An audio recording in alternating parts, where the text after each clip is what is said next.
Hello guys, today day 18 365 days of coding challenge. Today question ఏంటంటే longest sub అరే with some k అంటే some elements అనేది ఇచ్చినిటాడు. అందులో ఒక k వాల్యూ ఒక టార్గెట్ అనుకోండి, టార్గెట్ వాల్యూ ఇచ్చింటాడు అనమాట. లైక్ మనం ఇక్కడ ఒక ఎగ్జాంపుల్ చూద్దాం. ఇప్పుడు ఒక అరే వచ్చేసి ఎలిమెంట్స్ వచ్చేసి 1 2 3 1 1 1 1 ఇచ్చాడనమాట. ఇక్కడ k వచ్చేసి 3 ఇచ్చాడు. సో ఇక్కడ ఏంటి, లాంగెస్ట్ సబ్ అరే ఉండాలి and also with the some of k value. So ఇప్పుడు 1 2 అనుకోండి, ఎంత 3, ఇది ఓకే, కానీ ఇక్కడ లెంత్ ఎంత 2నే. సో మళ్ళీ 2 3 1 2 3 ఇది లెంత్ ఎక్కువ అవుతుంది, మళ్ళీ 3 1 ఇది ఎక్కువ అవుతుంది, మళ్ళీ 1 1 1. ఇప్పుడు 1 1 1 సబ్బరా అనుకుంటే 1 1 1 3 అవుతుంది వాల్యూ. సో ఇక్కడ 2 అయింది, ఇక్కడ 3 అయింది. సో ఇది షార్టెస్ట్ అవుతుంది, ఇది లాంగెస్ట్ అవుతుంది. సో ఫైనల్గా ఏంటంటే ఎంత 111 3 కదా. సో 3 అనేది రిటర్న్ అవుతుంది అనమాట. ఓకే, ఇప్పుడు ఏంటంటే ఇప్పుడు చూద్దాం. మనం కోడ్ వచ్చేసి import Java dot util dot hash map అని ఇంపోర్ట్ చేసుకున్నాం, ఎందుకంటే we are using the hash map here. The public class name it is the longest subarray sum k and the method say with a return type of int.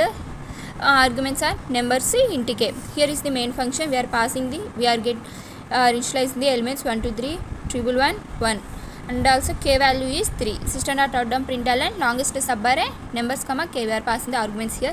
Coming to method, into the method here we are having the hash map here and also both the are integer values. So integer comma integer map equals to new hash map. So మన ఇంటి sum equals to 0, max length equals to 0గా ఇచ్చుకున్నాం. Next for లూప్లోకి వస్తే for int I equals to 0, I less the number start length I plus plus and also entering the loop here traverse the each and every element in the numbers array. Okay, here sum plus equals to numbers of I. ఇక్కడ మనం ఏంటంటే ఇక్కడ మనం check చేస్తున్నాం, ఇక్కడ some అయిపోతుంది. Sum అయిపోయినాక after every each of traversing of sum here we are checking this condition. It is a condition is sum double equals to K. ఒకవేళ sum double equals to K వచ్చేస్తే వాల్యూ అదేమవుతుంది, max length అనేది ఇందులోకి వెళ్తుంది కదా. So max length find out చేయమన్నాడు, max length equals to I plus 1. So ముందు ఏముంది, I equals to 0. So I plus 1 అనగానే 1 అనేది మ్యాక్స్ లెంత్లోకి వెళ్తుంది అనమాట. అంటే ఇక్కడ నేను చెప్పేది ఏంటంటే, ఇప్పుడు నువ్వు some plus equals to numbers of అయినప్పుడు నెంబర్స్ ఆఫ్ 0లో ఉన్న ఎలిమెంట్ ఇక్కడికి వస్తుంది కదా. ఇక్కడికి వచ్చినప్పుడు సమ్ అవుతుంది, అంటే ఇక్కడ ఏముంది 1 ఉంది. సో 1 అనేది ఇక్కడ పోతుంది, ఇక్కడ చెక్ చేస్తుంది 1 double equals to K value ఎంత 3. సో ఇది ట్రూ అయితే లోపలికి వచ్చి ఐ ప్లస్ 1 ఈక్వల్ మ్యాక్స్ లెంత్లోకి ఐ ప్లస్ 1 పోతుంది. ఒకవేళ ఇది ఫాల్స్ అయితే నెక్స్ట్ దానికి వస్తుంది. ఫాల్స్ అయితే నెక్స్ట్ దానికి ఏంటంటే if condition, it is a if math dot contains key of sum minus K.